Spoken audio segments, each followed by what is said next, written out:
Happy Monday, everyone, and welcome to Cozy Horror with me, Dr. Plague.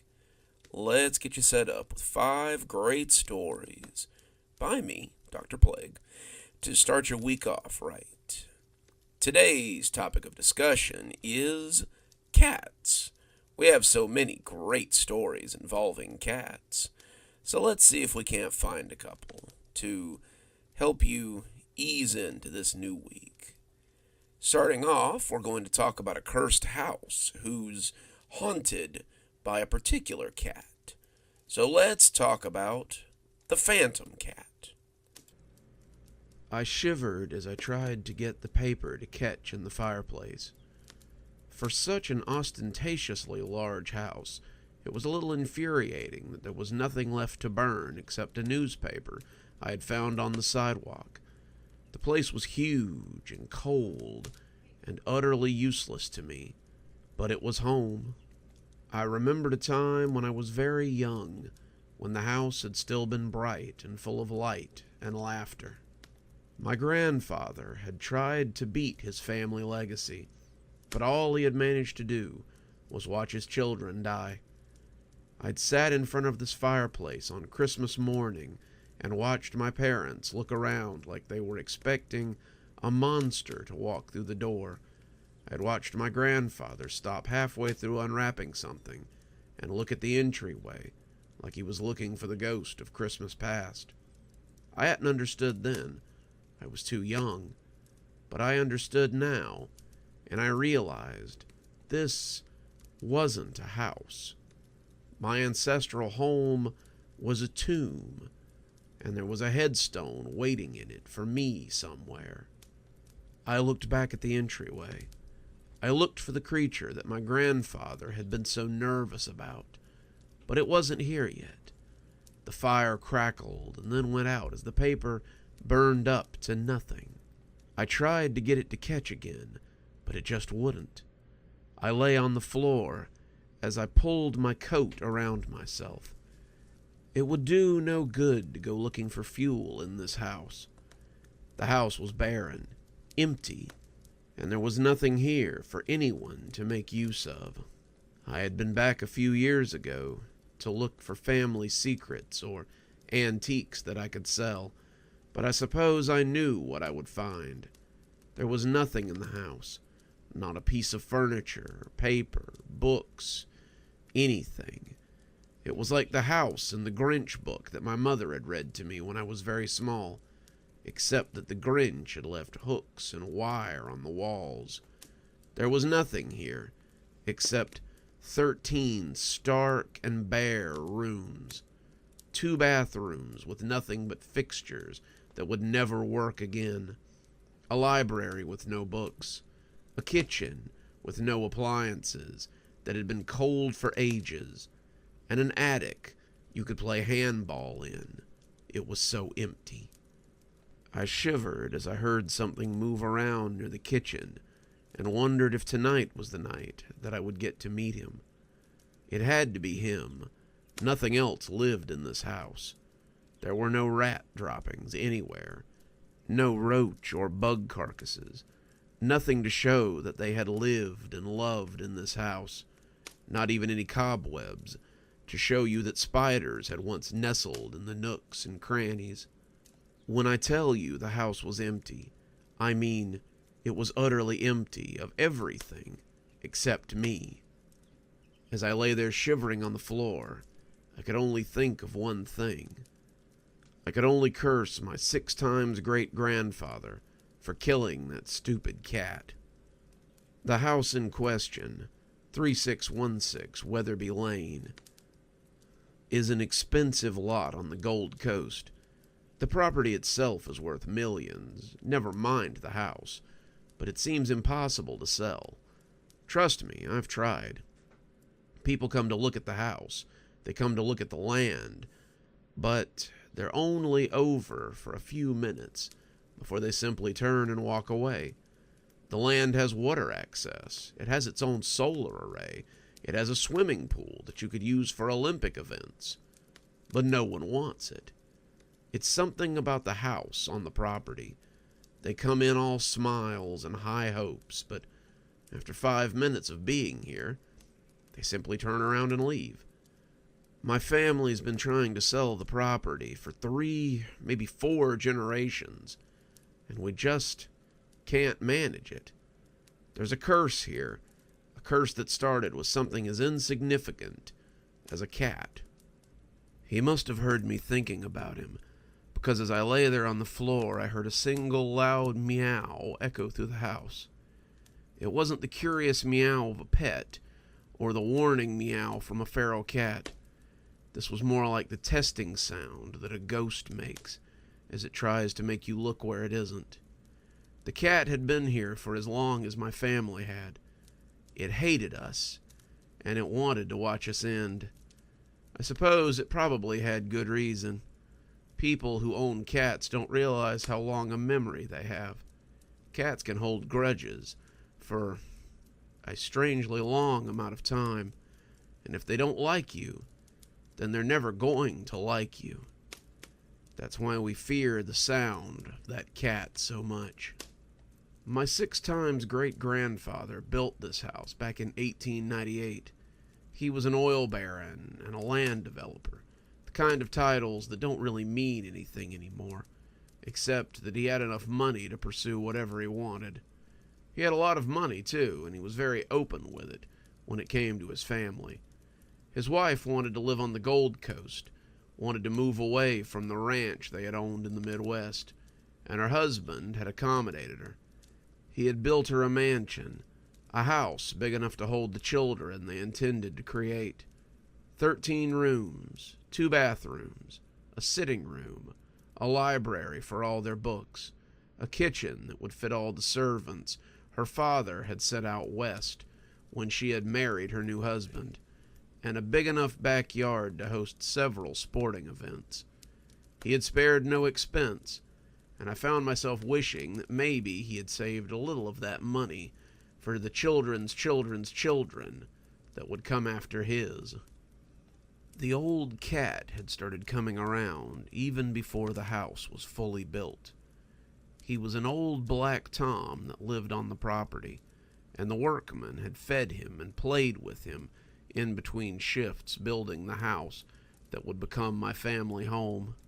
The servants had fed him after the house was built, but the property, it seems, had been his first. He strolled languidly across the lawn, tipping his hat to my 6 times great-grandfather as he passed, and magnanimously allowing him to put his house on his land. My grandsire didn't seem to mind the cat.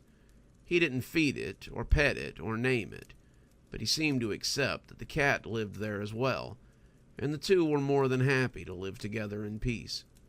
The peace, however, was broken by my 5 times great-uncle, a man named Hadley. Hadley was, by all accounts, a mean and insufferable child. He was the oldest, and his upbringing had left him with certain expectations of life. He saw no reason why he shouldn't be allowed to do whatever he wanted, whenever he wanted, and his father indulged him constantly. This would be his heir, after all, and the boy would never know poverty with the amount of money his father had access to. It happened one day when Hadley was 10 that he and his brothers snuck up on the old cat and caught him in a bag.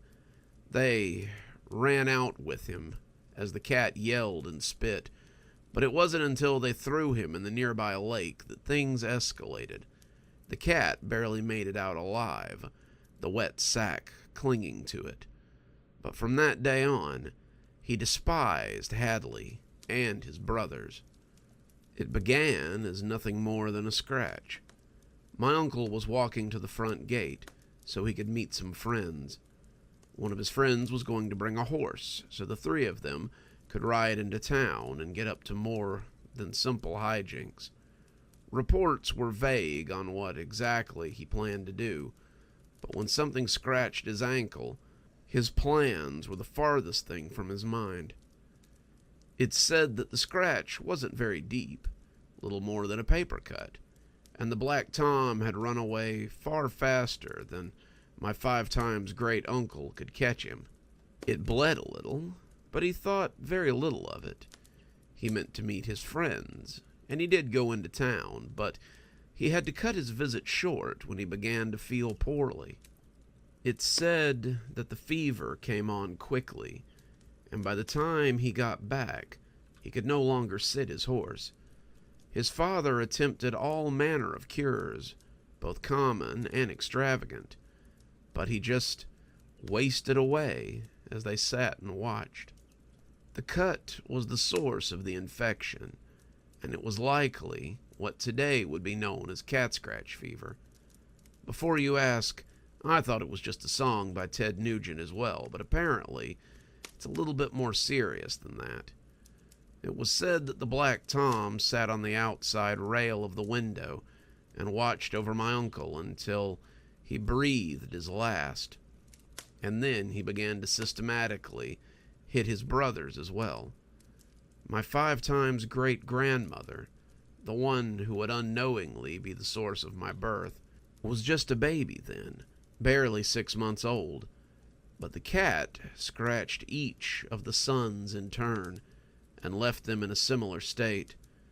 By the beginning of 1906, all the males in my 6 times great-grandfather's line were dead, and he was left with only a daughter, a wife, and a cursed cat. It is said that that is when he truly cursed himself. In a rage, he found the cat napping in the sun and kicked it to death. It said he kicked the cat so there was so little of it left that it might have been a covering for his little finger. He had the servants collect up the scraps and throw everything into the lake. He must have felt that the punishment fit the crime, the death of 5 sons for the cat's own life. But that wasn't the last he saw of the cat. The cat was there when my grandsire died. He was riding a horse across the property when the cat ran out and spooked it.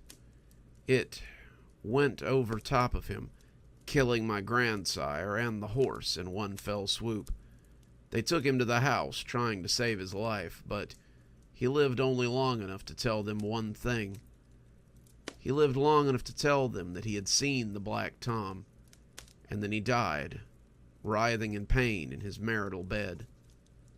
That was the start of it, but it was far from the end.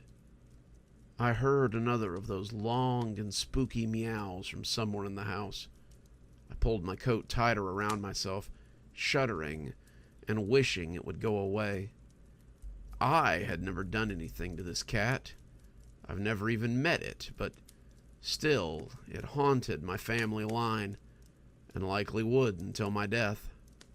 It never hurt any of the women in my family line. Some people would say it had no anger towards them because they had never done it wrong, but I've come to believe that it's only a continuation of the curse. If it kills the women, then who will bear more males for the cat to kill? No matter how far away they are, or how successful they become, the cat always gets them, and always finds some way to bring them home before the end. I likely don't have time to tell you all of them, but some of the highlights were my 4 times great-grandfather being killed by a fall down the steps of this fair house. Then there was my 4 times great-uncle who fell off a ladder while attempting to pick a flower from the top of a tree for a woman he fancied. There was my 3 times great-uncle who drowned in a lake up in Canada, and my 2 times great-uncle who fell off a boat in a whole other country. You might say that none of these seem like the sort of things that a cat would do, but that's the only underlying similarity. In all cases, they all lived long enough to tell somebody that they had seen the Black Tom an instant before their accident. My 4 times great-grandfather who slipped down the stairs raved for 5 days about how he had tripped over the cat as it ran between the banisters. The 3 times great-uncle whispered about a cat through his broken ribs as he lay dying in his sick bed. The uncle who drowned? He shouted with his final breath that he could see the cat watching him from the shoreline. And the one who fell off the boat? He shouted to those as they tried to save him to throw the cat overboard because it had nudged him over the rail. My family line is full of such stories, but I think the saddest is that of my own grandfather. Grandpa had been one of the best of my family. I've told you that everyone seemed to lose their fortune or have some kind of terrible accident, but Grandpa seemed to be the exception. He had lived for nearly 65 years, and he attributed his long and uneventful life to being generous and magnanimous. He had taken the money that he had inherited when his own father had died and put it into small businesses and charities. Grandpa had a string of non-profits and charitable businesses, and all of them seemed to center around cats somehow. Grandpa made donations to pet shelters and businesses that centered around felines. I think he was hoping to get in the good graces of whatever spirit lived to torment our family, and it seemed to work. Grandpa's business holdings flourished. Our family was large and healthy, and nothing else ever seemed to follow him.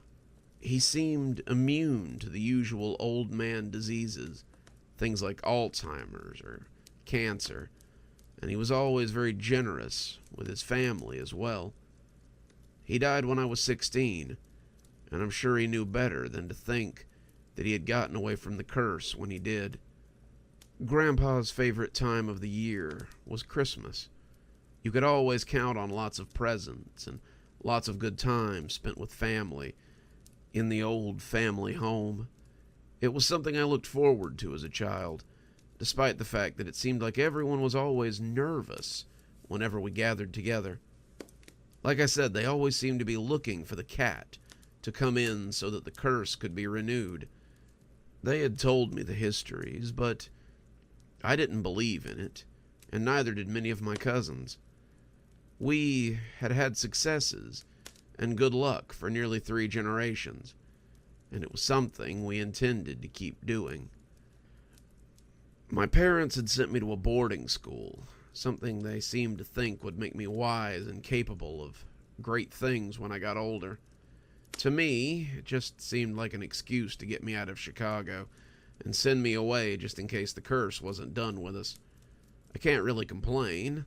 The boarding school I went to in the UK was nice, and I learned a lot of things. I was on my way back for Christmas when my flight got delayed. I'd talked to everybody there, but all of them agreed that I'd just have to wait it out. I was devastated. I knew I was going to miss Christmas, and no matter how many times I called my family, I couldn't seem to get anyone to answer. That was odd, but not unexpected. They were likely all busy, or the house was too noisy for anyone to hear me. I would get a hold of them as soon as I got back to the States, and we would touch base, and this was something we would laugh about next year. There wasn't going to be a next year, though. I got home to discover that there had been a fire in the living room while everyone sat around enjoying Christmas. I learned this from my grandfather, who seemed to be the only survivor of that terrible Christmas night massacre. He was in the burn unit at St. Michael's, hanging on, it seemed, just long enough to tell me what had happened. I've begun to think that maybe that's how the curse is transferred. Someone has to tell you what's going on, because otherwise it would just seem like an accident. He told me they had all been gathered in the living room. Both my aunts, my uncles, my parents, my cousins, all gathered around, opening presents. Grandpa had been in his big winged-back chair by the door, smiling as he watched them all tear into their gifts. He was the only one that noticed it at first, the big black tomcat, walking into the living room as it weaved between the guests and made its way towards the fire. Some of the older people noticed, but the younger ones were far too engaged with their presents to notice the ragged old cat. Grandpa said he saw in my mother's eyes that she knew what was coming, but none of them were quick enough to stop it. The cat jumped up onto the fireplace mantel and knocked over a very old vase that had sat there since my grandfather's grandfather's time. He knocked over a couple of other things, too, an old clock and some kind of trophy, but it was the vase that did it. Nobody was quite sure what was in that vase. Again, nobody had bothered it for decades, but when it rolled into the fire, it was like a bomb going off. It sent fire licking out across the family, the flames reaching out to grab even the youngest of them, and there didn't seem to be any way to put them out. Grandpa said they just rolled, screamed, and shouted for help, but he was frozen there as the flames ate his clothes and burned his skin. The last thing he remembered was the cat sitting luxuriously on the mantelpiece and looking at him as if to say, "You thought you would escape me, old man, but you were wrong, and now you see how wrong you were." Grandpa died the next day, and it seemed that everything was mine at that point. It wasn't mine for long. Grandpa's business holdings seemed to fold in on themselves in a matter of years. His companies crumbled, his assets fretted away, and soon I was left with nothing but an old house that I couldn't sell and a debt that I couldn't pay. I tried my best to keep his legacy alive, just as many of my forebears had done, but it was no use. Whatever luck he had had was gone.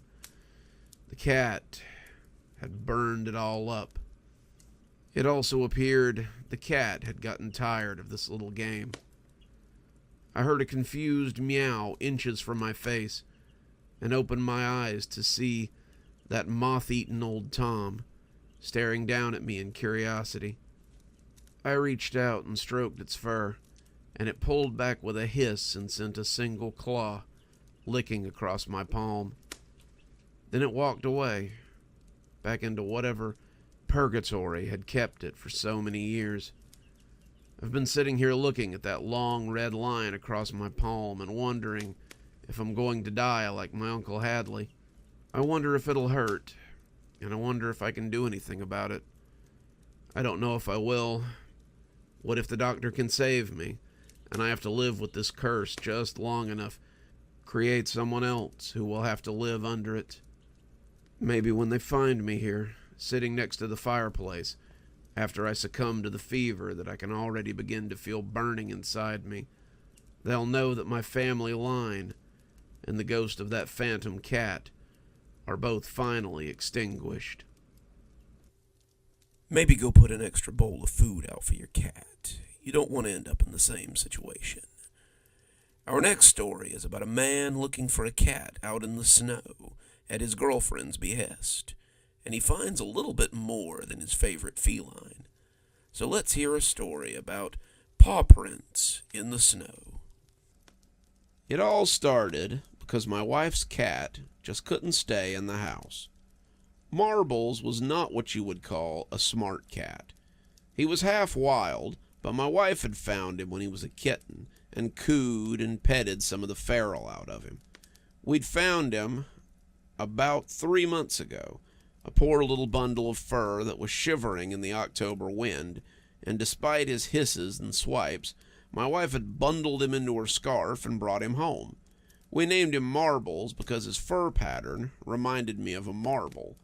Also, he liked to zoom around the house in the early hours, and I usually said that he had lost his marbles pretty irregularly. The cat has also made it pretty clear that in the matters of most things, I am his backup human. He still hisses and swats me more often than not, and sometimes while I'm giving him pets, I get the stink eye if I try to cuddle up with my girlfriend while he's anywhere near her.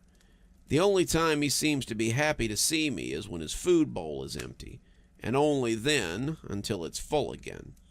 Despite his on-again, off-again hatred of me, he generally seems to like being inside, though he still makes occasional trips out, which is how our story begins. When I opened the door to take the garbage out before bed last night, Marbles decided to run out into the 20-degree weather outside the house and disappear into the winter wonderland beyond. This led to a 4-hour session of Sam standing in the snow and calling for Marbles as she waved a bag of treats around like a cheerleader doing a routine.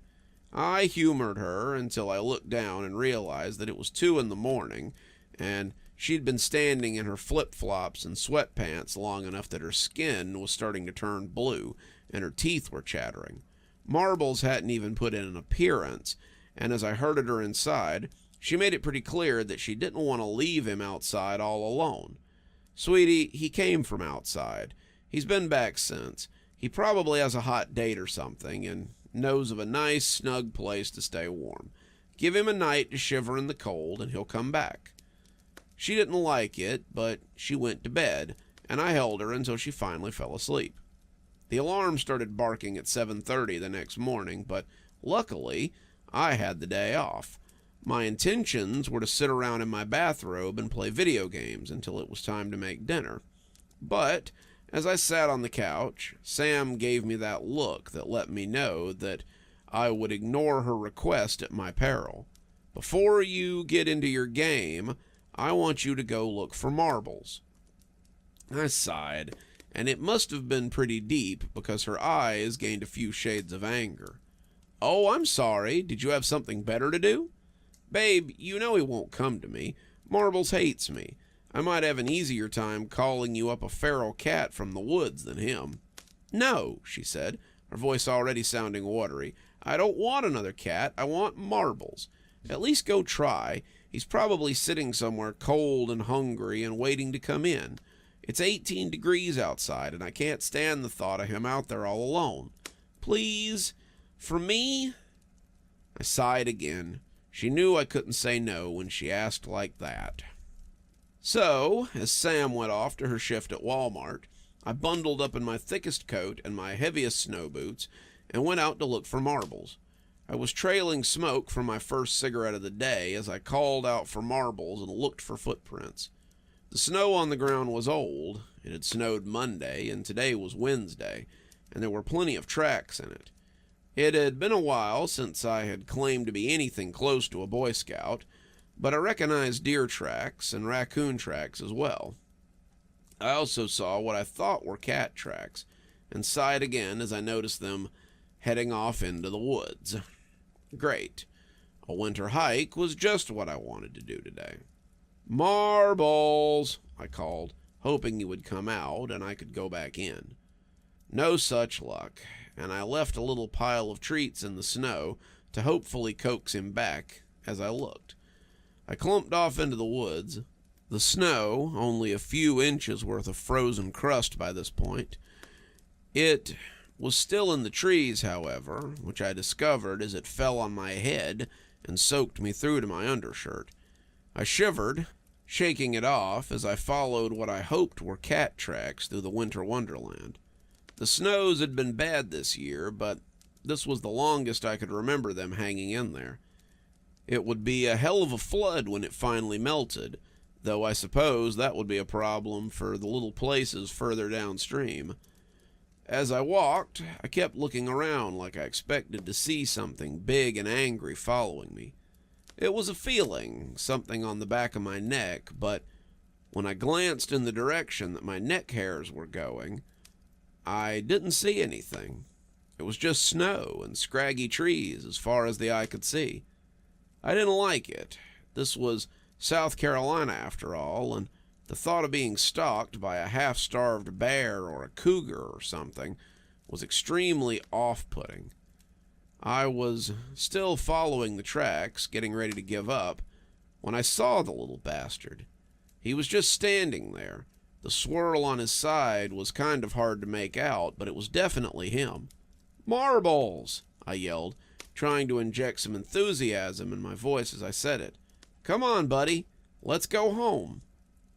Instead, he just turned and went deeper into the woods. "You little asshole!" I yelled, crunching through the snow as I followed him. "Get back here!" I trailed him through the woods, and it almost seemed like he was leading me somewhere. Marbles would stop sometimes and look back at me, making sure I was following him before taking off again. It was really beginning to grind at me as I went, and I was considering just heading home and letting him freeze. That was when I saw something rising up out of the trees. I thought it might be a shed at first, but the closer I got, the more I realized it was a house.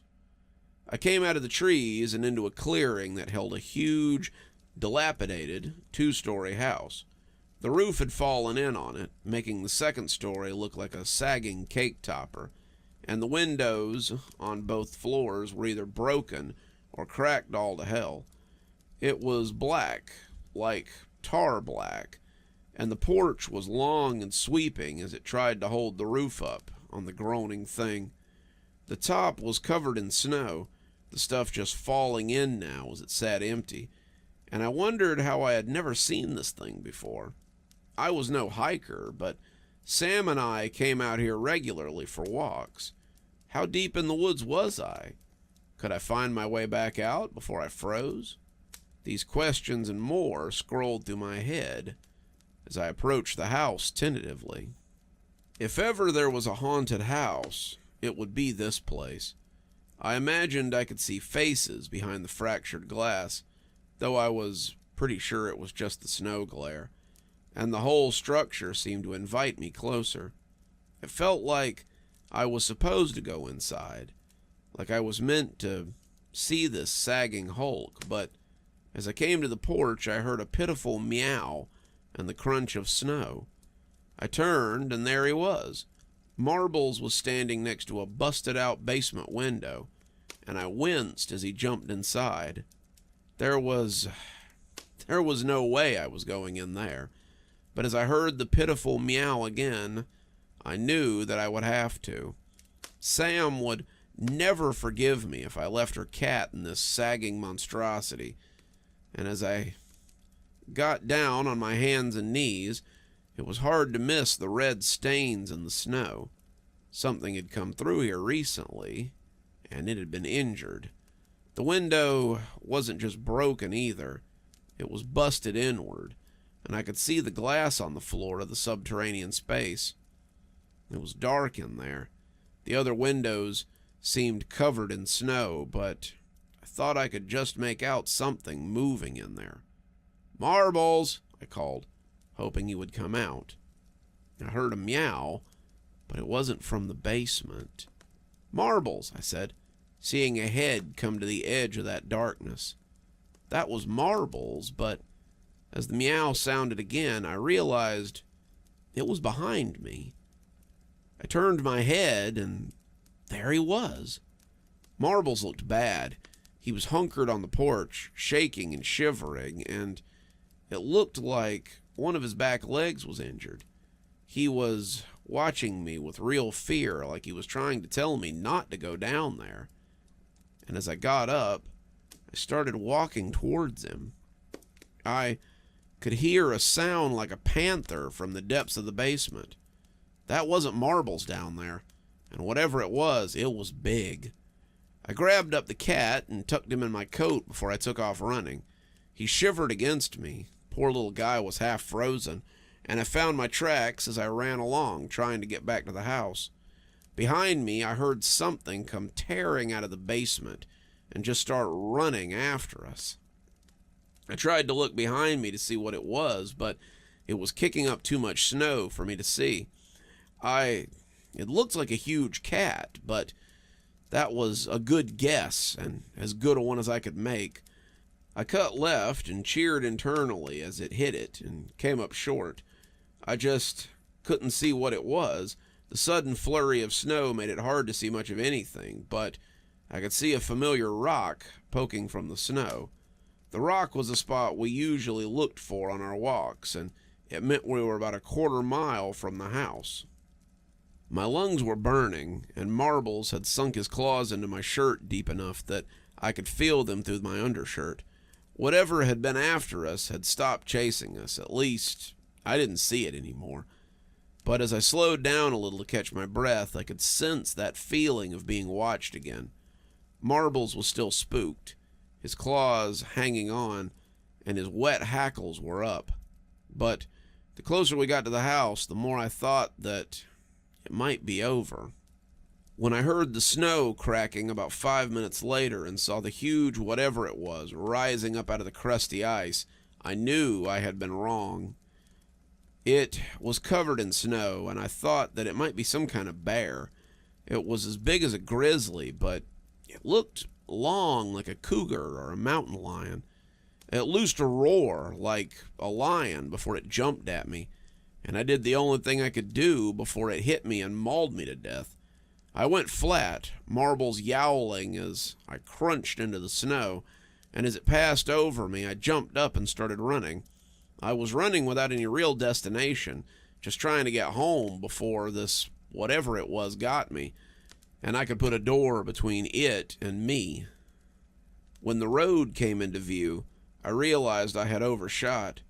I liked my chances of running on the paved road better than I did of running through the snow, though, and as I came to the blacktop, I didn't slow in the least bit. There was another loud noise behind me as I ran, and I turned to see the creature standing on the edge of the road and looking at me with hateful eyes. Seeing it there, I couldn't help but think it was some rogue snow animal, its features a perfect mixture of bear and cat. The eyes, like dirt clods, narrowed as they slid back into the snowy forest, and my shiver had nothing to do with the weather, as it fell back into the hard-packed snow and was gone. Marbles calmed down a little then, still shivering against me as we went home. My girlfriend found us on the couch a bit later, both bundled up as I sipped hot cocoa and finished writing this up. I don't know what I saw, but I know I won't be going into the snow ever again. If it really is made of the stuff, then it'd have a harder time getting me once it's melted. I also have no intention of going anywhere near that house again. Whatever lives there is wrong on a fundamental level, and I shudder to think of what could have been waiting for me in that basement. One thing has come of it, I suppose. Marbles has decided that I must be a pretty all-right guy, and he didn't leave my lap until Sam came in and scooped him up so she could coo over him. I had bandaged his back leg, but it looked like something tried to take a bite out of him. If the jagged teeth, probably old pine cones by the look of them, are any indication, I would say that Marbles and I both got off very lucky. I think if these stories have taught us anything, it's that it's always good to keep your head on a swivel while you're out in the woods. Coming up next, we have a story about a house where even the cats are afraid to tread. So let's hear a story about where cats won't go. Harold would never forget the strange house in the middle of the cul-de-sac. There were all sorts of rumors about that house, but most were just the stories children made up to explain strange things. The local kids said that the woman who lived there was a witch. They said that she kidnapped and ate children. They said that if you went by that house at night, you could see strange lights coming from the basement, and sometimes you could hear screams after dark. They claimed that she had lived there for years and years, and that the old woman had existed there for generations. When Harold asked his mother about these things, she said that Mrs. Renfro was just a lonely old lady who lived all alone. However, his friend Davy Parker insisted that she was a witch. If she's just a normal old lady, how come animals won't go into her house? On that, he was right. Not all animals, Harold supposed. Mostly just cats. Cats would not come anywhere near Miss Renfro's house. There were many strays on the road, cats squatting in people's yards to hunt mice or snakes, but none of them would go anywhere near Miss Renfro's house. The cats wouldn't even use the sidewalk in front of her fence. You could watch them sometimes, as they stopped at the fence line and crossed the street instead, risking being hit by traffic instead of walking near her home. It was as if there was a magnetic pulse around the place that repelled members of the feline race. She owned cats, of course. The boys had seen her take many of them into the house, all of them hissing and yowling as they battered against their carrier. Once they went in, though, they never saw any of them again. There was talk around town that the local animal shelter wouldn't give her cats anymore. They said that she'd been housing about 4 to 5 a year for as long as anyone could remember. But when a well check found that none of the cats were on the premises, they had stopped letting her foster them. That didn't stop her from getting them, though. She had traps that she set up around town and worked out a deal with the local dog catcher to bring her cats when he found them. Mr. Barley was not what you would call a nice guy. He was mean enough to dogs, and most people would believe that he would trap cats for her. His son Thomas was a big brute, known for throwing bags of animals into the local river for entertainment. He'd been picked up by the police a time or two for hurting people's pets, and that kind of behavior was usually learned from somewhere. Harold and his friends, Ralph, Stephen, and Davy, had been watching the house for as long as they could remember. Mrs. Renfro never decorated for holidays. She never handed out candy for Halloween. She never returned any of the balls or toys that might land in her yard, and chased away anyone who tried to retrieve them.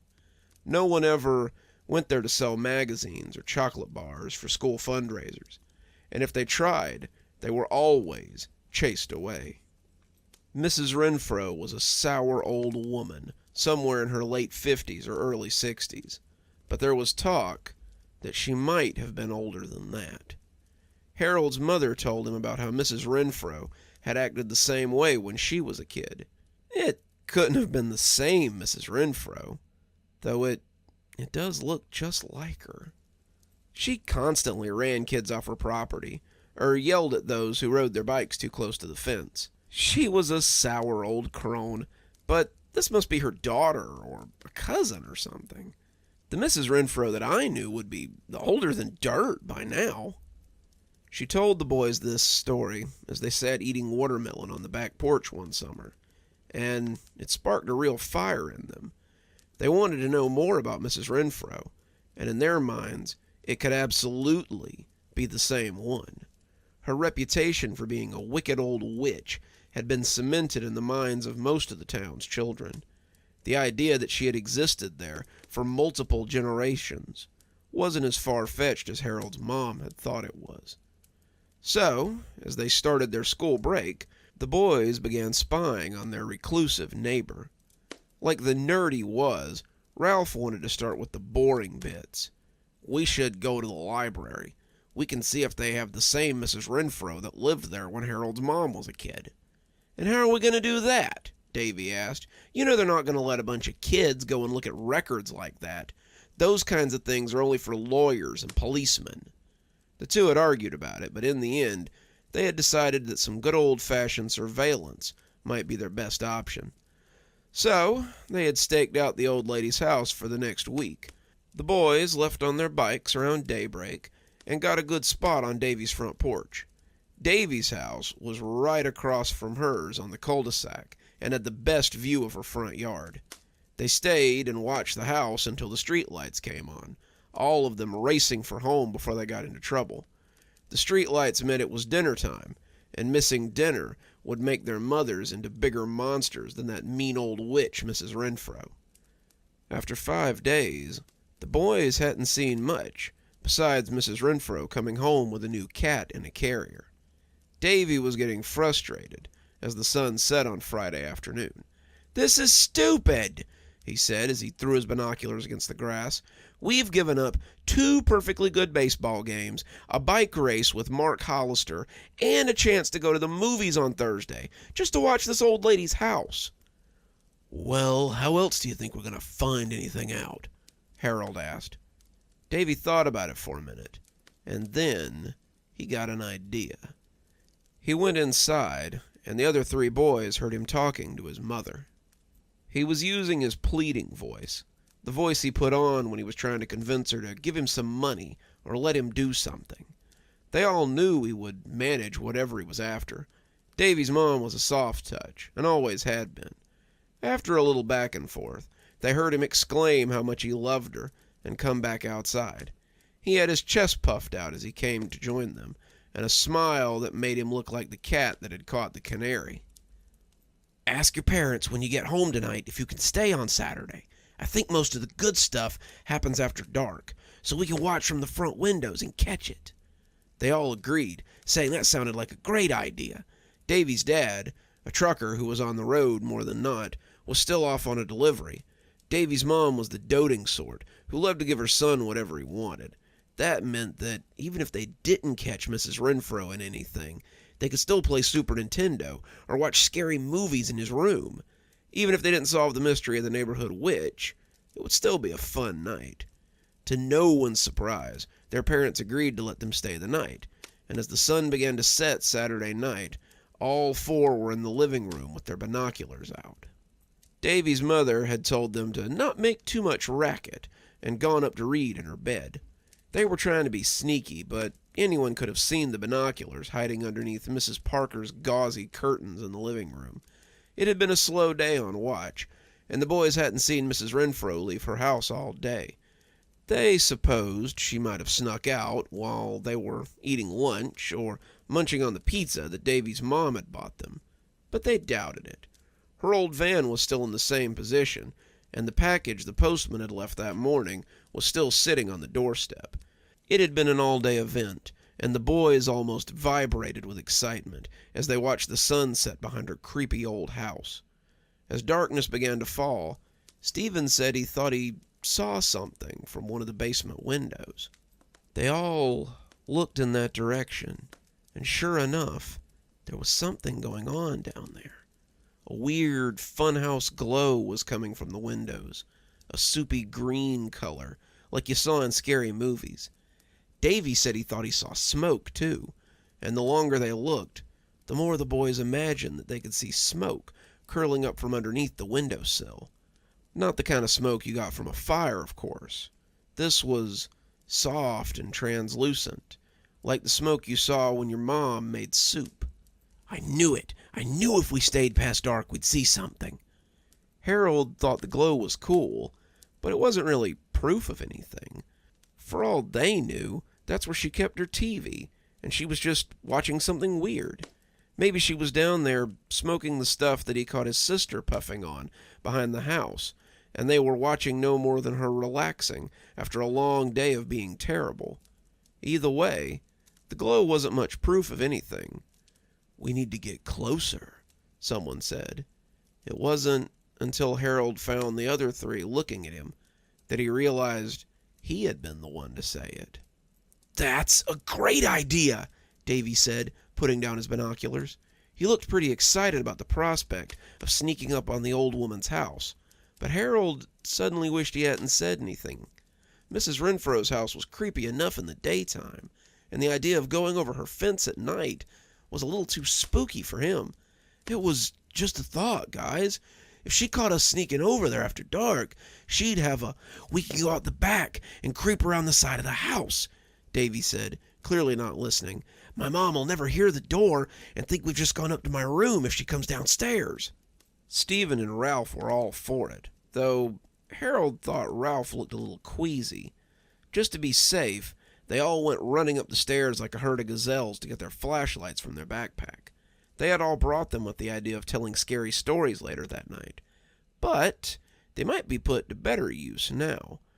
Once they had them, they snuck back downstairs as quietly as they could and managed to make their way out the back door. There was still a little stab of daylight left as they came through Davy's backyard and around the front of the house. As they crossed the street in a mad hustle, it dipped below the horizon and left them in darkness, at least until the street lights came on in a small flurry of snapping bulbs. They stood beneath one of the lamplights, crouching low as they observed the front of Mrs. Renfro's house. The front lawn was covered in tall grass and weeds, children's toys dotting it like pirate treasure. From behind all the tall grass, they could see the green glow as it came from the small windows. The boys hopped the low fence as they snuck through the hip-high grass and up to the windows. As they lay on their bellies and looked down through those slats, Harold could see that Mrs. Renfro was not, in fact, watching TV and relaxing after a long day. What they saw seemed to be better proof that she was a witch. The basement looked identical to the one in Harold's house. A single steep staircase ran down into a concrete room with shelves and hooks on the wall. The floor, a flat sheet of concrete. Instead of a washer, a dryer, and a mound of holiday decorations, however, a large metal pot sat in the middle of the floor. The pot, more like a bathtub than a soup pot, was the source of the green glow, and the liquid inside swirled with eldritch light. Mrs. Renfro was stirring it with a long spoon or maybe a broom handle, and though her mouth was moving, none of them could tell what she was saying. On a shelf near the pot was the cat they had seen her bring in a few days before. "Holy crap," whispered Ralph, pushing away from the window. "She really is a witch." Harold nodded, all of them moving back from the window so she couldn't see them. But Davy stayed put. He was focused on that cat, the one on the shelf that she was clearly planning to do something with. Harold didn't really like how intent he was. Davy was prone to doing things that weren't strictly smart sometimes, things that might be considered noble if they weren't so suicidal. Last summer, Davy had saved a kid from drowning at Gopher Pond, an act that had almost sent him under as well. The year before, he had shoved a kid out of the way of a truck, earning himself a broken arm and a commendation from the mayor. Davy didn't lack for courage. Sometimes he lacked for sense, though. When he picked up the rock, Harold was afraid that he might throw it through the little window and give them away. Instead, he rolled like a log and tossed it at Miss Renfro's front door. The old woman stiffened, climbing down off her stool as she hobbled towards the stairs on her gouty legs. "What are you doing?" Harold whispered, looking at Davy incredulously. "Getting that cat," Davy said. As she got to the top of the stairs, he pushed the window and grinned as it popped inward. He slid inside as Ralph began to hyperventilate, and Stephen asked what the heck he thought he was doing. Harold whispered he didn't know, but quieted as the front door came open and a quavery voice cascaded across the lawn. "Who is it?" she croaked, sounding more like a bullfrog than a woman. "What nasty beasties are taking me from my work?" The three boys got as low as they could in that tall grass, hoping it would cover them as the specter descended the steps. "Are you hiding?" she rasped, the stairs squeaking under her feet as her bunched old legs brought her closer to the yard. Harold put a hand over Ralph's mouth as his wheezing became louder. He undoubtedly needed his inhaler, but the sound of its trigger would alert the old biddy. Stephen had begun to shimmy a little, trying to get around the edge of the house, but as her patent leather shoe came down with a clump on the cobblestone path in front of her, he froze like a statue. If she had a flashlight, they'd be seen, but Harold didn't think she had one. She hadn't turned on the porch light either, and with any luck, her old eyes wouldn't see them if they stayed absolutely still. She took a step into the grass, and Harold almost pulled his hand away as he felt Ralph's tears touch his skin. She took another, and Harold thought she might be casting a spell before he realized it was just Stephen, quietly praying. She took a third step, and Harold shut his eyes tight as he hoped beyond hope that she wouldn't see them. The seconds slipped on for an indeterminate time, but finally she turned and hobbled back up the stairs. When the door closed, they all breathed a sigh of relief before pulling back to the window to see if Davy had been caught. Not only had Davy not been caught, but as they caught sight of him, he was lifting the cat carrier off the shelf. He had taken the stepladder that the witch had been standing on and was reaching on tiptoes to grasp the side of the cat carrier. None of them could hear if the cat was cooperating, but it didn't look as if Davy was going to manage to get the cage off the shelf without dropping it. Harold had just shimmied to go help him when the croak of the witch brought him up short and sealed Davy's fate. "What in the hell do you think you're doing?" she screeched, and Davy must have jumped because he was suddenly falling towards the tub of glowing liquid. The cat carrier fell to the concrete with a smack, and a small white animal shot out like a cannonball as it tore off towards the upstairs. It ran right between the startled legs of the crone, but she was more interested in the boy that was now bobbing in her cauldron. They both began to scream simultaneously. Mrs. Renfro doubled over, falling down the stairs as she clutched at her stomach. She was still when she came to rest on the concrete, but Harold could see her twitching as whatever was happening took effect. The tub could not have been deeper than a foot or two, but Davy was suddenly splashing like a drowning man. He was shrinking, his skin growing taut and spotted, his hair growing gray and brittle. His teeth fell out, floating in the soup before dissolving into nothing. His eyes joined them, his skeletal hands still grasping at hope. As they watched, their friend shuddered out a last few moments of his life, his body dissolving as he sank into the tub. They ran screaming from the yard, thundering into Davy's house as they went to find the closest adult they could. The police were there before they could finish telling it all, and the 4 squad cars lit up the cul-de-sac like a Christmas light show. Harold's father was amongst them, being one of the deputies for their little town, which was how Harold found out more than he strictly wanted to the next day. Harold had gone home with his mother, Mrs. Parker speaking with the police as she begged them to find her son. He had gone to sleep on the couch under the scratchy afghan his mother had crocheted, and dreamed about the pool of liquid in Mrs. Renfro's basement. In the dream, Davy's skeleton had burst out of it as he stood beside the cauldron, grabbing him and trying to drag him in. It screamed and screamed, his ears ringing with it, and when he tossed and turned his way off the couch, he awoke to find his mother and father talking in the kitchen.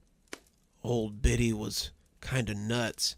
She had all these books and diagrams, satanic stuff. She had this big tub of liquid down there. The coroner thinks it's acid or something, but they aren't really sure. He paused, and Harold almost heard the shudder in his father's voice. They found bone fragments at the bottom of the tub. They aren't sure, but they think they might be human. Did they find any sign of Davy? His mother asked. Not really. They can't be sure that the bone fragments are his, but if the boy's story's right, I guess they'd have to be. I hope that terrible woman rots in prison, his mother half whispered, expressing more venom in her words than Harold had ever heard from her before. Not unless we find her, he said unhappily. She was gone when we arrived. How far could she have gotten? She'd have to be pushing 100. I don't know, but the journals I found will stick with me for a long time. He shuddered a little, and Harold peeked around the corner of the couch to snoop on his parents. She was killing cats. She talked about how she would drown them in that tub and steal their lives. Steal their lives? Cats are supposed to have 9 lives. She was stealing their lives to stay alive. She was so delusional. She thought the cats were keeping her from dying. The journal entries went way, way back, long before you and I were born. She was a sick woman who believed she'd lived for centuries. Mrs. Renfro's house sat empty for a long time. The families that moved in never stayed for long. They always said the same thing. They told the realtor that the house was lovely, but they felt watched while they were there. The toys disappeared from the yard, reclaimed by their owners, but Harold and his friends never returned to that house again. Davy's family moved away a few months after his disappearance. His mother couldn't deal with the loss of her son, and his house was soon occupied by a new family. Time went on. Harold and his friends returned to school. People forgot about Davy and Mrs. Renfro. A news story began to circulate, though, as the stories always do. Kids claimed to see a young woman walking the streets at night. She would lure children away, singing to them and telling them how she wanted to play. She was said to be luring more than a few teens away as well, though Harold doubted she had offered to play with them. There were reports of people missing, but never enough to spark much panic. They could be chalked up to runaways or kids lost in the woods, and the town continued. Harold knew that they were more than stories, though.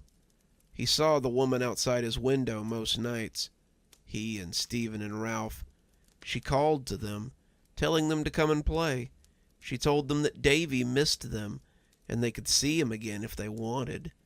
When they refused her or ignored her, she would go into the woods behind their houses, disappearing into the shadows. Sometimes they could see a strange green glow from the woods late at night. Harold wondered how many years Mrs. Renfro had gotten from Davy, and how many more she would get before the town finally put an end to her. If the cats won't go there, then it's usually a pretty good idea to stay away as well. Our next one is a two-parter. It's a little series that we were working on at one point or another. We're going to start with a classic about a cat serving its purpose. So let's hear a story about how my cat caught a rat. It was a pretty normal thing to ask of a cat. Catch the rat and get your reward. I moved recently, and somehow I got a rat in my stuff. The apartment I had moved from was kind of a dump, but I'd never had a problem with rats. So when I opened the box and out came a big black wharf rat, I nearly had a heart attack. It came barreling out of the box and ran right behind my stove, all three of my cats watching it curiously from the top of the couch where they were perched. I remember glowering at them, little cowards, but being madder at Calvin more than the others. The other two were little more than kittens, half-grown and barely out of eating dry food soaked in gravy. Calvin, however, was a full-grown cat. I hadn't set out to have 3 cats in a one-bedroom apartment, of course. It just kinda happened by mistake. Calvin had been a birthday present from my mom. He'd been a scrawny little orange kitten, and she had meant for him to keep me company in my new studio apartment. She had pulled him out of her pocket with a little flourish, and I had sighed as I tried to refuse him. He was very cute, his inquisitive amber eyes looking around with curiosity, but I really didn't want something to take care of right now. "Keep him for the weekend. If you still don't want him, I'll come back and get him," she said. "By Monday, you couldn't have taken him from me by any means less than high explosive." He was a playful little thing, always zooming around and getting into trouble, and I spent many nights with him curled up in my lap or sitting on my feet as I went to sleep. After a few months, though, he became kind of sluggish and mopey. I talked to a friend of mine, and she said he was probably lonely. She told me that cats are social creatures, and that it might perk him up if he had a little playmate. I talked to Mom, and she told me that the lady she'd gotten Calvin from had just had another litter of kittens. Calvin's brother cousin would probably be ready to leave his mom soon, and I could have a little friend for Calvin to play with. That's how Hobbs came to be my new addition. Before he could even arrive, though, I found Grayson. I was just walking through the Dollar General parking lot, just wanting to get a few things for dinner, when this pathetic little mew from under a giant truck caught my attention. He was a half-starved little gray kitten, scared and lost and looking for help. He was too small to even fight me when I picked him up and put him in my shirt pocket. I picked up a few things while I was inside, a water bowl and some wet food, and Grayson joined my growing little brood of cats. Calvin hated him at first, hissing and spitting at this interloper. But but after a few weeks, I saw them playing and running together like old friends. Grayson seemed to idolize Calvin, and when I brought Hobbs home, the two of them hissed and spit at him until they finally accepted him as part of their world. The Littles, as I started calling them, followed Calvin around ceaselessly, and he was a good big brother and showed them how to be productively mischievous, as house cats often are. Then, when I got a raise at work, finally making the sort of money that could change my life, I moved out of my dingy studio apartment and into a nice 2-bedroom in a better part of town. And now, I had a rat. I spent the first 2 weeks in my new apartment ignoring him. I could hear him scuttling around, but I hoped he would leave on his own. I had 3 cats after all. Rats are supposed to leave if they smell a cat, right? This fellow didn't care about the existence of my timid little felines, though. He ate my snack cakes from the cupboard, tore into my breakfast cereal, and chewed holes in my bread and dry goods. After the 3rd morning of grabbing a cereal box and finding the contents spilling out onto the linoleum, I got angry. That's when I started trying to get rid of the damn rat. I put out traps, I put down glue boards, I bought poison and put it out in places that I knew would be hard for the cats to get to. I filled any hole I could find with steel wool and spray foam and hot pepper granules. When that failed to get the results, I hired an exterminator to come and have a look. To my surprise, he put down traps and bait and said he'd be back in a week. I rolled my eyes after he left, thinking that I had already done all of that. When that failed to get any result too, I started getting desperate. I bought those little noise generator things that are supposed to drive rats crazy. I bought candles that are supposed to make them go nuts. I used essential oils and left out different smelly foods that are supposed to drive them away. Nothing made any progress, though. That's when I really started to get angry at my cats. I shouldn't have taken out my frustration on them, but I was becoming ridiculous. There's 3 of you. How is it that you can't catch one freaking rat? He's been eating your cat food too, you know, chewing holes straight into the bag. Are you really going to let him get away with that? The 3 of them just stared at me blankly, not understanding a damn thing I said. Okay, how about this? The first one of you who gets that rat gets a can of wet food. The good stuff, too. The $3 a can stuff. That seemed to perk them up. Once the cats were out of kittenhood, I had weaned all of them off of wet food. I hadn't given them wet food in nearly 6 months, and they had spent the last 3 months mewing and looking at me expectantly anytime I opened a can of soup or ravioli. Cats aren't stupid. I had always suspected as much, and the way the 2 smaller ones looked at each other left little doubt that they were plotting something. Grayson and Hobbs were younger than Calvin, and they often worked together to manage mischief pretty well. Calvin, on the other hand, looked thoughtfully and stared off at the kitchen. Later that night, as I curled up in bed, I noticed that Calvin was missing from my usual cuddle pile.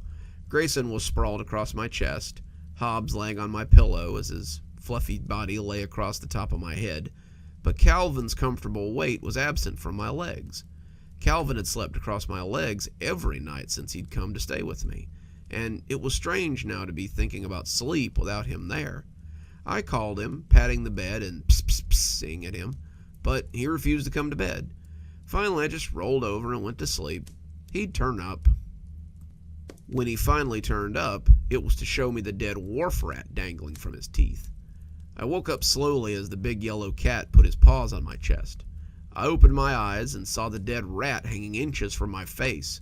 I struggled awake, startled back to consciousness, as the cat proudly held the rat by the tail and dangled it in front of me. The other 2 came sniffing around, looking reverently at Calvin and his prize, but he hissed and spit as he scared them back. This was his prize alone.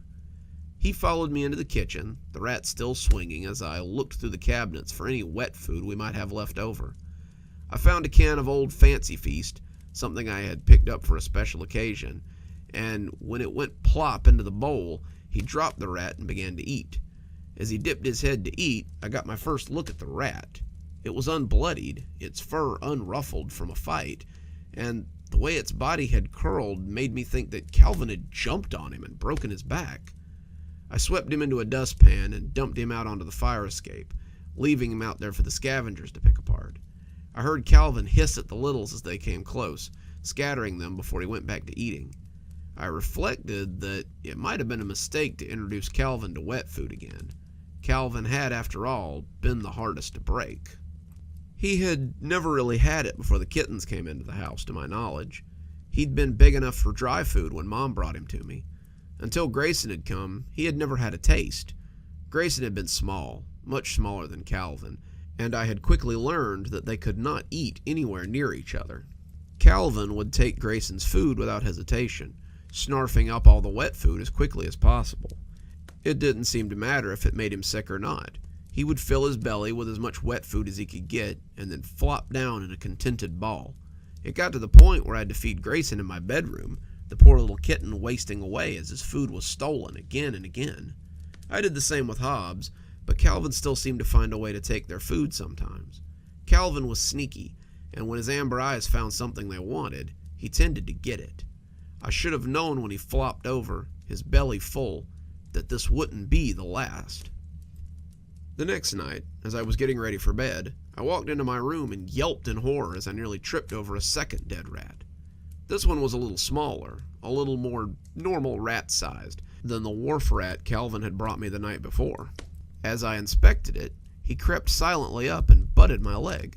He looked pleased with himself, looking at me expectantly as he waited for his prize. I tried to be supportive of his latest kill, admonishing him as I put out what little wet food I still had. I made a mental note to get more tomorrow. He watched me smugly as I came home with 2 more cans, hoping I wouldn't need them. He took that night off, but the next night, 2 small mice were in front of my bedroom door. This was becoming ridiculous. How was my apartment this infested? I hadn't seen so much as a roach or a mouse turd anywhere other than from the big rat that Calvin had killed. Not in the cabinets, not behind the fridge, not anywhere.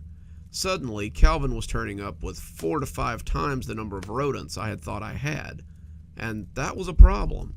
I made a note to call an exterminator the next day and disposed of the carcasses. I gave him the wet food and went to bed, figuring I would have a long day tomorrow. I called the exterminator on my lunch break, and he agreed to come out that afternoon. He met me at the door to my apartment, wearing an orange jumpsuit and carrying a heavy can of poison. He introduced himself as Mark. He asked me what I had going on, and I told him that my cats had been catching a lot of vermin since I moved in. He said that was pretty common, especially this close to the canal, and he said he'd have a look. The littles immediately came over to rub up against him, but I noticed that Calvin was keeping his distance. He looked at the exterminator distrustfully, keeping his perch atop the bookcase as his tail flicked unhappily. Mark set to work immediately, checking under the counters and shining his UV light around as he tried to find the rat's sign. He went through the kitchen, the bathroom, my bedroom, and finally checked the living room before making his way into my office. He said he hadn't found any rat sign, other than a small amount of scat under the sink. He said it looked like a single rat might have been here briefly, but that would explain the stowaway I found in my belongings. But what about the other 3, I asked. Mark shrugged. No clue. I'll come back in a week and check the glue traps, but I don't think I'll find anything. I told him I'd call him if anything changed, and he left after a few more pets from the littles and a few more glowers from Calvin. That night, Calvin came up with another rat. I praised him again, but I was beginning to wonder where he was coming up with all these rats. By the end of the week, it was really starting to get out of hand. Calvin had brought me a total of 10 rats throughout the week, as well as 2 roaches and a grasshopper. He had eaten wet food every night that week, and the littles were clearly starting to feel some sort of way about it. They woofed down their dry food, but I could see a lot of hooded glances towards Calvin as he dined on canned food. I was tempted to give them all wet food, but that would only make it harder to break the cycle once the rats stopped appearing. No, eventually Calvin would stop finding rats and bringing them to me, and the whole thing would just go away. Then, Hobbs decided to change the game. After feeding everyone and making sure their water bowls were full one night, I was heading to bed when I stopped in front of the door and looked for Calvin's latest offering. Calvin had been leaving me offerings there since the first night he had brought me the giant rat, and tonight was the first night in a while that I hadn't almost stepped on a dead mouse or a rat on the way to bed. I looked around, thinking he had left it near the door, but there was nothing. Calvin came up then, looking proud of himself, but seemed confused when he couldn't find anything. That's when Hobbs strolled up with a dead mouse swinging from his teeth. Hobbs laid the mouse at my feet, and I bent to congratulate him on his kill. He accepted my pets, eyes straying to Calvin, and I could swear that Calvin stared hatefully at him. It's hard to tell with cats sometimes. Their faces can be a little inexpressive if you're not used to them. Still, I saw Calvin crinkle his eyes and glower at Hobbs, the same way he had glowered at the exterminator. He sat on his bookcase and stared daggers at the little kitten as he ate his wet food. I looked at the two of them, wondering if I should leave them alone out here. I shrugged it off, though. They had never tried to hurt each other before, aside from some playful wrestling, and when Grayson followed me to bed, I tipped the door a little so they could come to bed when they were finished. The next morning, though, there was no sign of Hobbs. There was no sign of a struggle either. Everything was as I had left it the night before. The door was locked, the floors were clean, nothing was amiss at all. It was as if Hobbs had simply vanished. I asked around the apartment complex, hoping maybe he had gotten out, but no one had seen hide nor tail of the little guy. I came home feeling very upset, and Grayson and Calvin tried their best to comfort me. I went to bed with Grayson curled up on my chest, missing the fluffy weight of Hobbs at my head. Calvin, however, stayed out in the living room. He seemed forever on the hunt these days. A week went by, and I still found myself filling Hobbs's bowl and calling for him at bedtime. Grayson was becoming standoffish towards Calvin. I usually came home to find them apart, staring at each other apprehensively. Calvin, on the other hand, pranced around like the lord of the house. There was at least one mouse or rat by the door of my room every night at bedtime, and Calvin was becoming larger than I thought a cat his size should be. He had been the size of a normal house cat a month ago, but now he was approaching the size of a small wild cat. I had chalked it up to all the wet food, but then the other rodents started showing up. On Monday, Calvin brought me a white rat. Calvin had started bringing them to me himself, lest we have another Hobbs incident where someone else took credit for his handiwork. When he set it down, I remembered thinking that it seemed oddly filled out for a wild rat. The rat had been taken care of and looked as though it had been fed regularly. I gave Calvin a hard look, but he only looked at me mildly with those amber eyes as if to say, "It's a rat, wet food now." I sighed and opened him a can, Grayson following closely at my heels as we went to bed. On Tuesday, Calvin brought me a squirrel. It was clearly a squirrel, though the tail had been chewed off. It wasn't a baby squirrel either, or some half-starved yearling. This was a full-grown squirrel that my cat was trying to pass off as a rat. I gave him the food, but I told him not to lure squirrels into the house anymore. He pretended to listen, relishing his wet food as he ate. On Wednesday, Calvin brought me a hamster. There was no disguising this one. He was red and white, his little cheeks stuffed with seeds, and by this point, I was making excuses. Maybe it had crawled in from the vents. Maybe someone's pet had gotten loose and wandered into the apartment. There was no way Calvin could get out of the apartment, right? On Thursday, Calvin brought me a guinea pig. He didn't even try to hide his smugness this time. Calvin flopped the fat little sausage of a rodent down and looked up at me expectantly. His eyes, had they always been that color? I remember them being more amber than crimson. Maybe it was a trick of the light. Perhaps I was just seeing things. My hands shook as I opened the can, and I closed the door this time as I went to bed. Calvin had grown another 3 inches seemingly overnight, and I was having a harder and harder time discerning his growth patterns without apprehension. Then, on Friday, I came home from work to find my landlord out in the hallway. I just thought I'd ask if maybe you'd seen my chinchilla. I told him I didn't know what a chinchilla looked like, to be honest, and he sighed. "It's my daughter's. It's missing. I paid over $1,000 for that little monster, and now he's just suddenly disappeared. If you see him, please let me know." I was waiting for Calvin that night when he came trotting in, the chinchilla holed snugly between his teeth. That's when I lost my temper with him. I told him this was unacceptable. He couldn't just go around killing people's pets. He had probably been catching other pets and killing them as well, and I was tired of it. I grabbed him by the scruff of the neck, and Calvin yowled miserably as I dragged him to the pet carrier. I put him in and locked the door, the spring locks keeping it shut. He could spend the night in the carrier to think about what he had done. He yowled and morowled as Grayson and I went to bed. I heard him kicking around in there as I tried to sleep. After a little while, though, he quieted, and I finally went to bed. I woke up to an empty bed, though. I looked around for Grayson, expecting to have him curled up next to me, and finding nothing. Again, there was no sign of a struggle, no blood or evidence of foul play, just a lack of cat and a sense of absence. I left the room, my eyes inevitably straying to the cat carrier in the corner as I searched the house for Grayson. Calvin and Hobbs had been like children to me, but Grayson had been special, even amongst my cats. I felt like I had saved him, like I had kept him from dying, and now he was gone. I had to halt my search to stop myself from sobbing more than once. After I'd checked every room in the house, every hiding place, every nook and cranny, I turned my attention back to the pet carrier. It had been silent the whole time, unmoving and seemingly empty. I moved in slowly, not sure what to expect. Was Calvin dead too?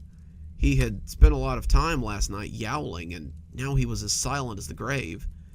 I bent low, putting my face near the mesh and looking in to find nothing.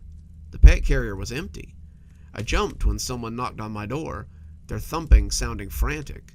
It was the landlord again, and he looked very pale.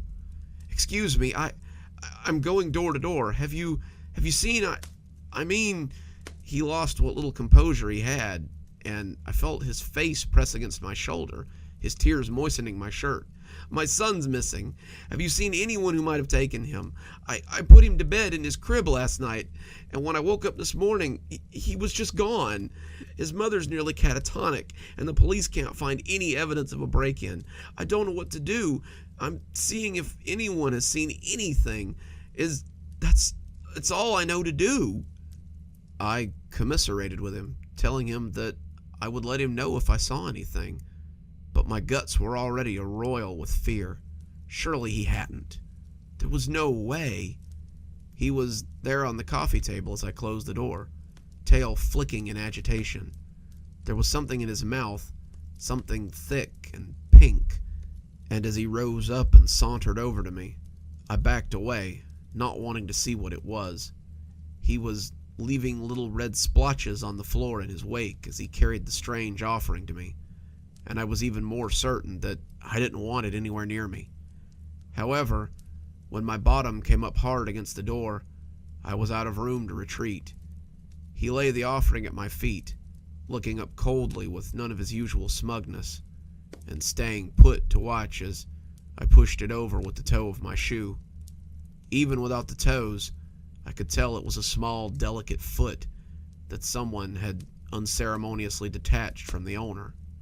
The foot of an infant, if I had to guess. He's out there now, eating his wet food as I lay in bed with the doors locked. I flushed the remains of the small foot down the toilet. It flushed surprisingly easy, but I saw Calvin watching me the whole time from the door. All he does now is watch me, and I'm frankly afraid to touch him. He's different, not really like a cat anymore, and when he tried to jump in my lap earlier, I pushed him away. I just can't stand to have him near me. However, I'll be giving him his wet food from now on, rat or no rat. I'm afraid of what might happen if I let him get too hungry. Let's finish out this cozy horror strong with our last story, where we'll see what happens to Calvin and his particular problem. So let's hear a story about the exorcism of Calvin. I was almost giddy when the priest agreed to perform the exorcism. Father Maxey is actually fairly well known in the area. He had completed several rather public exorcisms, one of them on a councilman's daughter that had changed the girl so drastically that others had trouble disagreeing with his abilities. While some people believed he was just a well-meaning shyster, many people believed he was the real deal. He seemed to be just what I needed in my current situation. Sitting in his office at St. Marco's, it seemed oddly humble for a man like him. There was no extravagance in his office, only the humble set pieces of a public servant. The wall behind him held a picture of the softball team that he coached, of happy parishioners at a picnic, and smiling children at the hospital where he had gone to speak. He sat behind a very normal desk that you could have probably found at any IKEA, and his chair squeaked a little, letting me know that It had likely served him for quite some time. Sitting across from him, though, I could tell that he was anything but average. He seemed to exude power as he sat smiling at me, and I was confident that he was the right man for the job. "One of my parishioners said that you had reached out. What can I do for you today, my child?" I tried to find the best way to start, and finally decided to be honest with him. There's an entity in my house, one who has become darker and darker the longer he stays. He's entrenched himself, and I don't know how to get him out. The priest nodded, pulling out a notepad and taking a pencil from the holder. "Go on."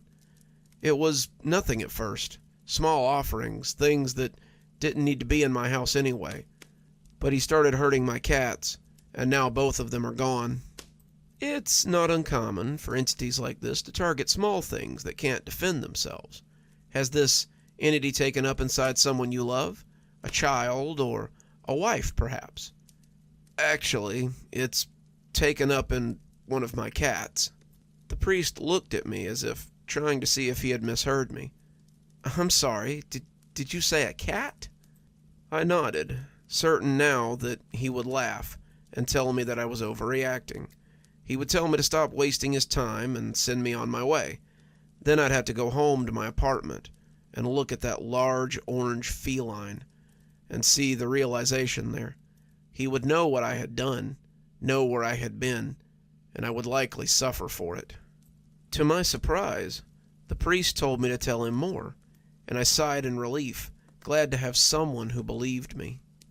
I had been living with Calvin for a year now, but the problem hadn't started until a few months ago.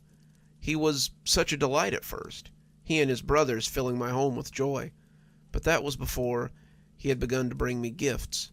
Calvin loved the extra attention, loved the treats I gave him because of those gifts, and so he kept finding them, despite my confusion as to where they were coming from. I didn't mind, not much. Calvin was a good boy, and he was making the house safer by catching and bringing me his gifts. His brothers didn't understand. They were jealous of what he was getting, and that's likely what led to our current state of affairs. His brother had taken one of his gifts, and now he was gone. Very soon they were both gone, and Calvin's gifts became darker. Now he was bringing me things that I'm going to have to start having trouble explaining, and so I figured it was time to enlist the help of a professional.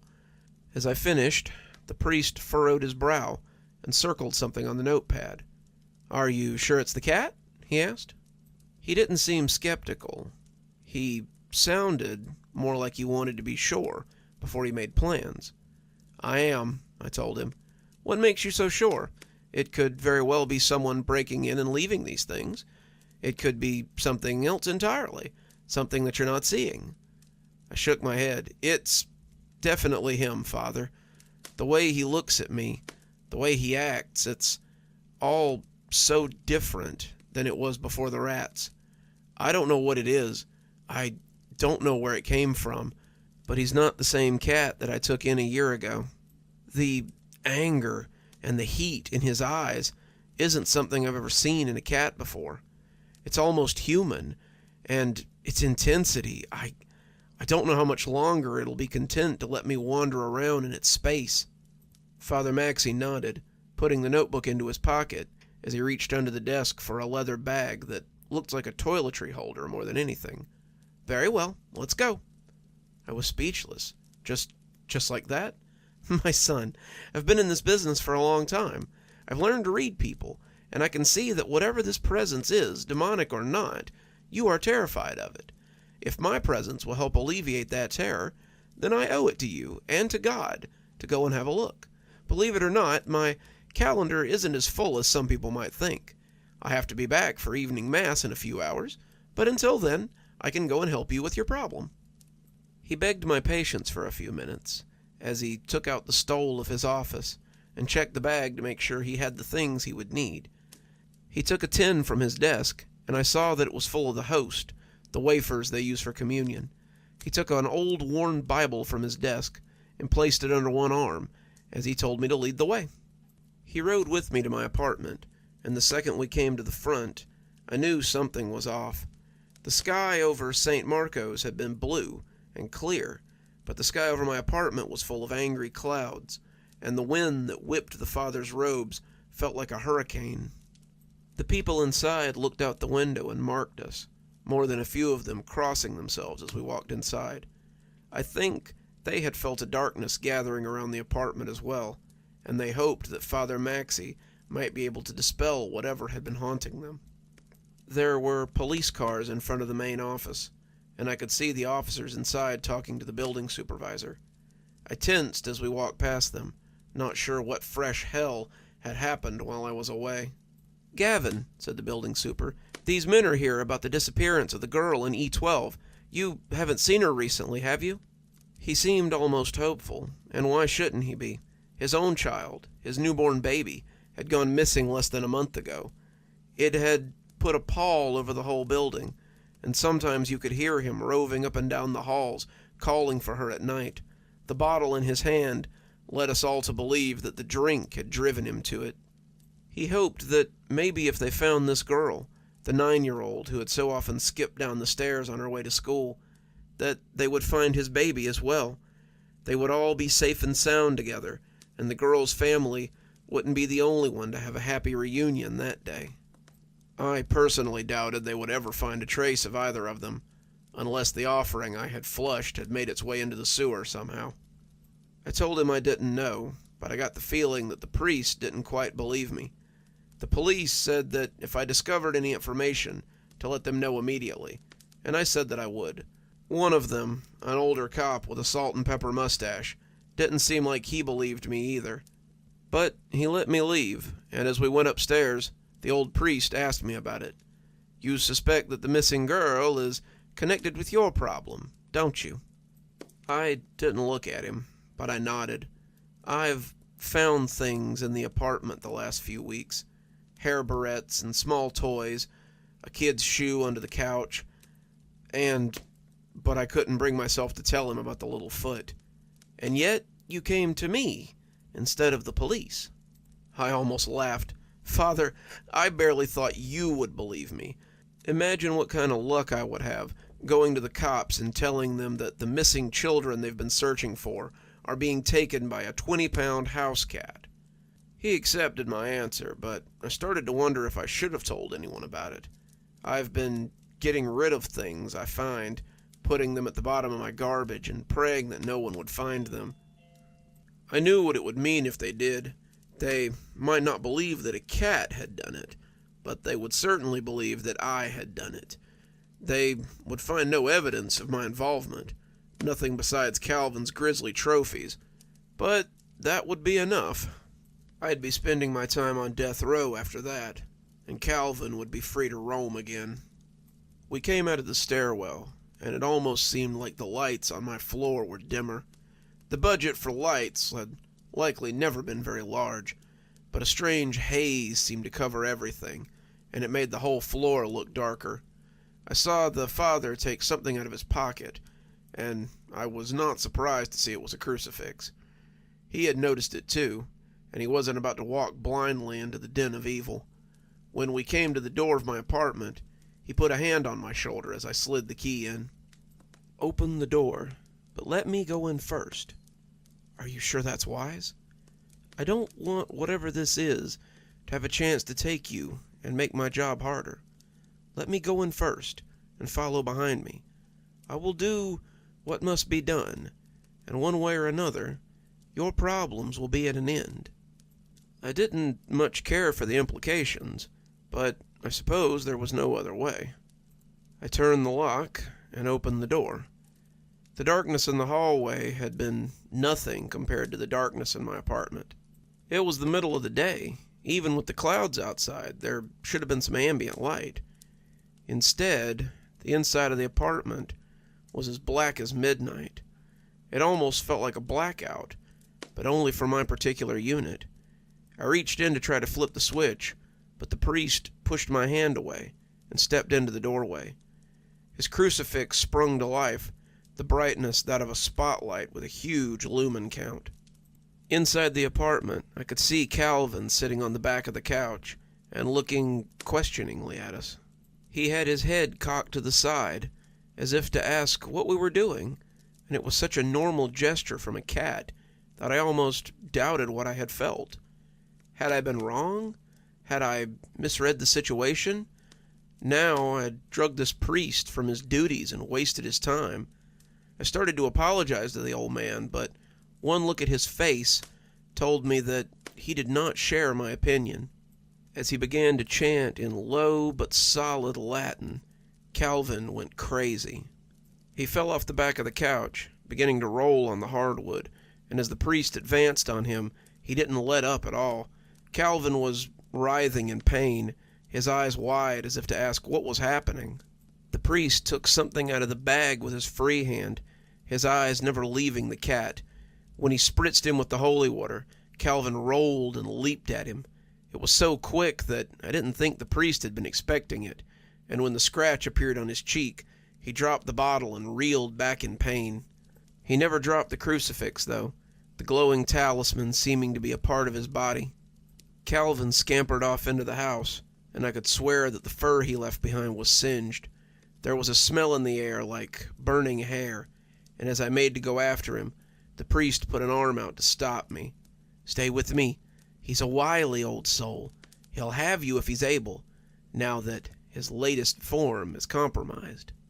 He really is a demon, then?" I asked, not sure if I had ever really believed it. I was behind the priest as we tracked towards the kitchen, but I could still see his nod in the gloom. "There are many such demons who hide in animals, because they know it's not what humans expect. This allows them to work great evil, knowing that their unwitting owners will not believe that their favorite pet is capable of such things." As we came into the kitchen, I could see the light from the fridge as it suddenly spilled across the floor. The intrusion into the blackness made me nervous, but the priest seemed to expect it. He lifted some of the host from the tin, holding it like he meant to throw it. The harsh light was the only illumination in the space, but I instinctively looked up as we came in, catching the eyes just before he leapt. Calvin had always had a thing for being up high, and not a day went by that I didn't have to shoo him off the top of the cabinets. For an old guy, the priest was amazingly agile. He spun before I could even warn him, pressing the host to Calvin's face as he came screeching down on us. As it disintegrated, he grabbed him by the throat and bore him to the ground, pressing the crucifix to his brow as the cat clawed at him. I could see the priest's arm growing red as the skin was torn, but he held him against the linoleum, chanting Latin at the flailing beast.